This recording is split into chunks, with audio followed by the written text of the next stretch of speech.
ರಾಜ್ಯದಲ್ಲಿ ಜೋರಾಗಿದೆ FIR politics. ಚುನಾವಣಾ bond ವಿಚಾರಕ್ಕೆ ಸಂಬಂಧಪಟ್ಟಂತೆ ತನಿಖೆಗೆ ಎಸ್ಐಟಿ ರಚನೆ ಮಾಡೋದಕ್ಕೆ ಸರ್ಕಾರ ತೀರ್ಮಾನ ಮಾಡಿದೆ.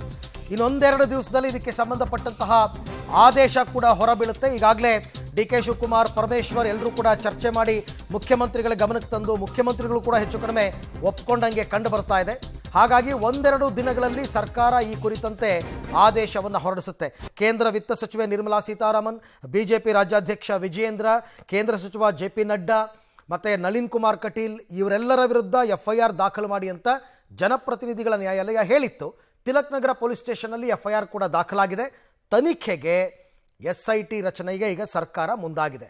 ಆದರೆ ಈ FIR ಅನ್ನೇ ರದ್ದು ಮಾಡಬೇಕು ಅಂತ ಇವರು BJP ಕಾನೂನು ಘಟಕ ಈಗಾಗಲೇ ಹೈಕೋರ್ಟ್ಗೆ ಹೋಗಿದೆ.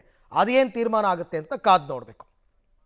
ಈ ಬಗ್ಗೆ ಮತ್ತಷ್ಟು ಮಾಹಿತಿ ನನ್ನ ಕೊಲೀಗ್ ಶ್ರೀನಿವಾಸ್ ಅವರಿಂದ ಪಡ್ಕೊಳ್ಳೋಣ. ಶ್ರೀನಿವಾಸ್, ಒಂದು ಕಡೆ FIR ರದ್ದು ಮಾಡಬೇಕು ಅಂತ BJP ಕಾನೂನು ಘಟಕ ಹೈಕೋರ್ಟ್ ಮೊರೆ ಹೋಗ್ತಾ ಇದೆ. ಈ ನಡುವಲ್ಲೇ SIT ರಚನೆಗೆ ಸರ್ಕಾರ ಮುಂದಾಗಿದೆ. ಸೊ ಹೇಗೆ ಇದು ಕಾನೂನು ಸಂಘರ್ಷ ಯಾವ ರೀತಿ ಮುಂದುವರಿಬಹುದು ಅಂತ? ಅರವಿಂದ್, ಹೌದು, ಇವತ್ತು ಗೃಹ ಸಚಿವ ಪರಮೇಶ್ವರ್ ಅವರು ಸಿಎಂ ಜೊತೆ ಚರ್ಚೆಯನ್ನ ಮಾಡಿ SIT ರಚನೆ ಬಗ್ಗೆ ನಿರ್ಧಾರವನ್ನ ಮಾಡಿದ್ದಾರೆ ಅನ್ನುವಂತ ಮಾಹಿತಿಗಳು ಲಭ್ಯವಾಗ್ತಿದ್ದಾವೆ. ಏನು ಬಿಜೆಪಿ IT ಸೆಲ್ನಿಂದ ಲೀಗಲ್ ಸೆಲ್ನಿಂದ ಕೋರ್ಟ್ಗೆ ಅರ್ಜಿಯನ್ನು ಹಾಕಿದ್ದಾರೆ. ಆ ಒಂದು ಪ್ರಕ್ರಿಯೆಗಳನ್ನ ನೋಡಿಕೊಂಡು SIT ರಚನೆ ಬಗ್ಗೆ ರಾಜ್ಯ ಸರ್ಕಾರ ನಿರ್ಧಾರ ಮಾಡುವಂತ ಸಾಧ್ಯತೆ ಇದೆ. SIT ರಚನೆಗೆ ಸಿಎಂ ಅವರು ಗ್ರೀನ್ ಸಿಗ್ನಲ್ ಕೊಟ್ಟಿದ್ದಾರೆ. ಆ ಪ್ರಕ್ರಿಯೆಗಳನ್ನ ಪ್ರಾರಂಭ ಮಾಡ್ಕೊಳ್ಳೋದಕ್ಕೆ ಗೃಹ ಇಲಾಖೆ ಒಪ್ಕೊಂಡಿದೆ. ಬಹುಶಃ SIT ರಚನೆ ಮಾಡಿದ್ರೆ ಬಿಜೆಪಿ ನಾಯಕರಿಗೂ ಸಂಕಷ್ಟ ಆಗುತ್ತೆ, ಅವರನ್ನು ಕೂಡ ಇಕ್ಕಟ್ಟಿಗೆ ಸಿಲುಕಬಹುದು ಅನ್ನುವಂತಹ ಲೆಕ್ಕಾಚಾರದಲ್ಲಿ ಬಹುಶಃ ರಾಜ್ಯ ಸರ್ಕಾರ ಇರಬಹುದು.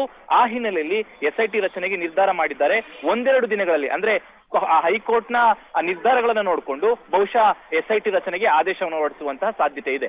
Okay Srinivas, thank you. ತಮ್ಮೆಲ್ಲ ಮಾಹಿತಿಗೆ ಧನ್ಯವಾದ. ಒಂದೆರಡು ದಿವಸದಲ್ಲಿ, ಇವತ್ತು ನಾಳೆ ಏನಾದರೂ ಹೈಕೋರ್ಟ್ ಡಿಸಿಷನ್ ತಗೊಂಡ್ಬಿಟ್ರೆ, FIR ರದ್ದು ಅಂತ ಅಂದ್ಬಿಟ್ರೆ ಅವಾಗ ನೀವು SIT ರಚನೆ ಮಾಡೋದಕ್ಕೆ ಅವಕಾಶ ಇರಲ್ಲ ಮತ್ತು ಅರ್ಥ ಇರಲ್ಲ. ಹಾಗಾಗಿ ಒಂದೆರಡು ದಿವಸ ಕಾದು ನೋಡಿ ಸರ್ಕಾರ ಆದೇಶವನ್ನು ಹೊರಡಿಸುತ್ತೆ.